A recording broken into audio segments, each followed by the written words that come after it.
Bienvenue dans l'émission Saveurs divines. Cette bonne nouvelle du royaume sera prêchée dans le monde entier pour servir de témoignage à toutes les nations. Alors viendra la fin. Ce pain céleste vous est présenté par Immaculée Niraneza. Bienvenue très chers amis qui écoutent l'émission Saveurs divines. C'est au nom de Jésus-Christ que je vous accueille chaleureusement pour encore une fois être édifiés ensemble, pour écouter de nouveau la parole de Dieu, car nous sommes convaincus que cette parole, c'est vraiment le pain quotidien. Jésus-Christ, une fois, a dit que l'homme ne vivra pas de pain seulement, mais de toute parole qui sort de la bouche de Dieu. Alléluia. Toutes ces paroles que je vous partage, toutes ces paroles que mes frères et sœurs vous partagent dans d'autres langues, ce sont des paroles de vie et nous sommes heureux si nous les écoutons et que nous nous laissons transformer par ce que Dieu nous transmet au travers ces paroles. Alors, comme vous savez, cette semaine, nous sommes en train de parler de comment Dieu délivre plus que tout. Nous avons un Dieu qui délivre plus que tout ce qui se nomme Dieu. Le roi Nebuchadnezzar s'est exclamé en disant que aucun autre Dieu ne peut délivrer comme lui. Et nous sommes là aussi pour le confirmer toute la semaine. Ici, nous allons donner des exemples qui nous montrent comment l'Éternel a sauvé, a délivré son peuple d'une manière exceptionnelle, d'une manière remarquable.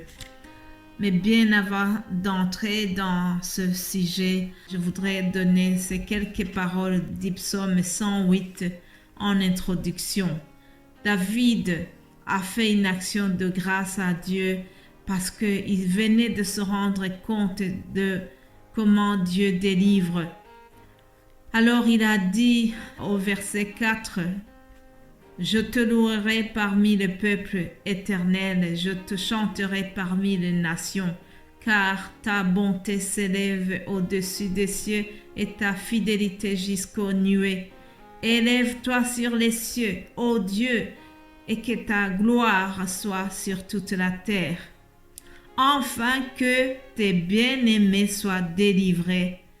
Sauve par ta droite et exauce-nous. » Puis, en terminant ce chapitre, au verset 13 et 14, David dira « Donne-nous du secours contre la détresse. Le secours de l'homme n'est que vanité. Avec Dieu, nous ferons des exploits. Il écrasera nos ennemis. » Alléluia. Déclare-le, toi qui m'écoutes ce matin. Dis, avec Dieu, nous ferons des exploits. Il écrasera nos ennemis. Mais bien-aimés de Dieu, nous devons déclarer les paroles de puissance sur notre journée. Nous devons déclarer les paroles de foi, les paroles qui vont fuir l'ennemi qui tourne autour de nous. Si le diable te tourne autour, dis-lui, avec Dieu, je ferai des exploits et Dieu va écraser mes ennemis. Je le déclare au nom de Jésus-Christ. Alléluia. Rassurez-vous, je suis toujours dans le thème. Oui, je le déclare que aucun autre Dieu ne peut délivrer comme le Dieu créateur du ciel et de la terre.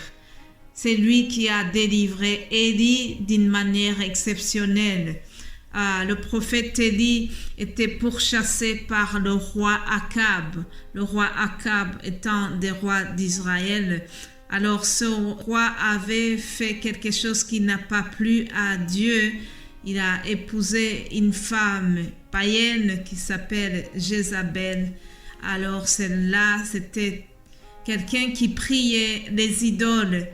Son Dieu, c'était Baal et forcément, ce mariage-là a eu des conséquences désastreuses. Ce couple a commencé à prier donc le dieu Baal et ils ont aussi poussé les autres à le faire, ce qui n'a pas plu à l'Éternel.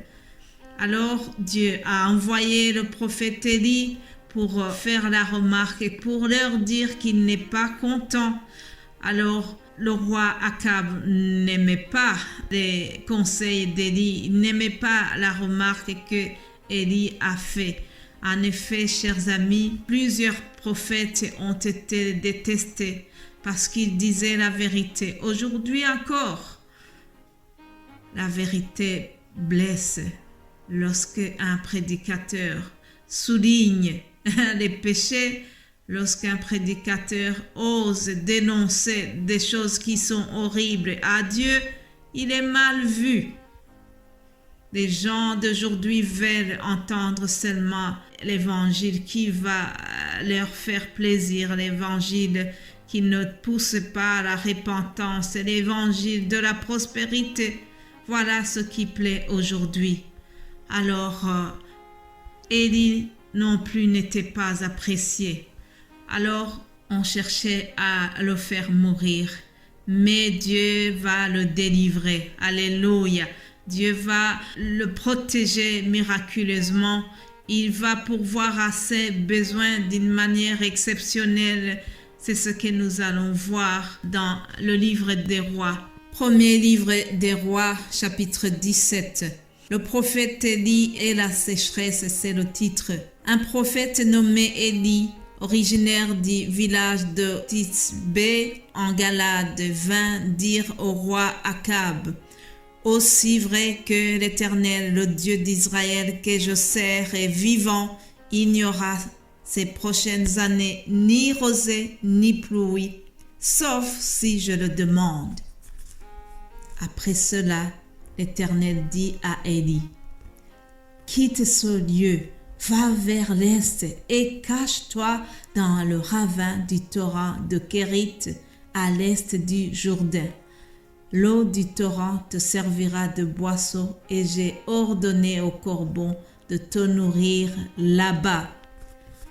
Élie partit donc et fit ce que l'Éternel lui avait demandé. Il alla s'installer près du torrent de Kérit à l'est du Jourdain. Matin et soir, les corbeaux lui apportaient du pain et de la viande et il se désaltérait de l'eau du torrent. Alléluia. Mes bien-aimés de Dieu, quand Dieu veut délivrer quelqu'un, il peut utiliser même des moyens qu'on peut juger impossibles.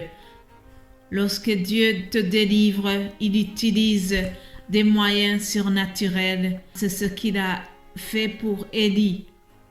Au verset 4, nous voyons que Dieu a ordonné au corbeau de le nourrir. N'est-ce pas étonnant, chers amis, le corbeau qui transporte une viande alors que c'est l'animal qui aime beaucoup la viande, mais lorsque Dieu a ordonné, tout lui obéit. Alléluia. Lorsque Dieu ordonne, tout obéit. Alléluia. Donc, le corbeau a obéi puisque c'était dans le plan de sauver, de délivrer son serviteur. Le corbeau, un animal qui est impur pour les Juifs, mais Dieu l'a utilisé pour nourrir Élie. Alors, on voit au verset 6 que matin et soir, ces corbeaux lui apportaient du pain et de la viande et il se désaltérait avec de l'eau du torrent. Alléluia. Toi qui m'écoutes à l'instant, peut-être que tu es aussi dans la détresse, une détresse de ne pas pouvoir subvenir à tes besoins. Quelqu'un m'écoute en étant peut-être dans une détresse financière, mais Dieu veut te délivrer. Dieu peut utiliser tous les moyens possibles et impossibles pour te délivrer, pour te soulager.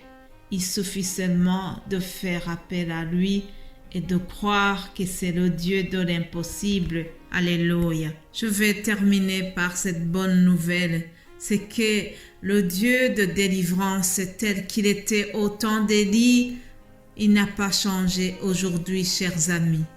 Oui, c'est un Dieu qui opère des délivrances au milieu de la détresse. Celui qui a délivré David de la main de ses ennemis, celui qui l'a délivré de Saül, celui qui a délivré Élie, il est capable de te délivrer aussi aujourd'hui. Je te souhaite de passer une belle journée. Sois béni au nom de Jésus-Christ. Amen. Amen.